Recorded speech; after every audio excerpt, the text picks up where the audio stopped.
স্তন্যপানকে অগ্রাধিকার দিন, টেকসই সহায়তা ব্যবস্থা গড়ে তুলুন। এই প্রতিপাদ্যকে সামনে রেখে পটুয়াখালীর গলাচিপা উপজেলার ১২টি ইউনিয়নে একযোগে বিশ্ব মাতৃদুগ্ধ সপ্তাহ ২০২৫ উদযাপন করেছে বেসরকারি উন্নয়ন সংস্থা আফাস। বিস্তারিত থাকছে পলাশ হাওলাদারের প্রতিবেদনে। কনসার্ন ওয়ার্ল্ড ওয়াইড ও ম্যাকপির কারিগরি ও আর্থিক সহায়তায় ১ থেকে ৭ আগস্ট পর্যন্ত আয়োজিত এই সপ্তাহব্যাপী কর্মসূচি কমিউনিটি ক্লিনিক ও শিক্ষা প্রতিষ্ঠান ভিত্তিক পরিচালিত হয়। এ সময় মোট ৩৮টি কমিউনিটি ও ১২টি শিক্ষা প্রতিষ্ঠানে মাতৃদুগ্ধ সম্পর্কে গণসচেতনতামূলক আলোচনা, র্যালি এবং তথ্যভিত্তিক সেশন অনুষ্ঠিত হয়।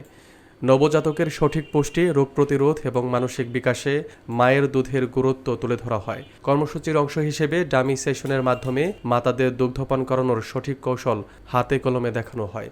এতে উপস্থিত ছিলেন আফাসের RMNCH প্রকল্প coordinator Motiur Rahman, deputy coordinator Ariful Islam, specialist Ayesha Siddika, বিভিন্ন ইউনিয়নের সুপারভাইজার ও প্রকল্প সংশ্লিষ্ট কর্মীরা।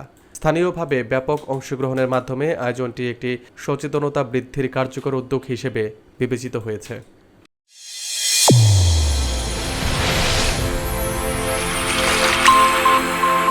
চ্যানেল A1 হৃদয়ের স্পন্দন।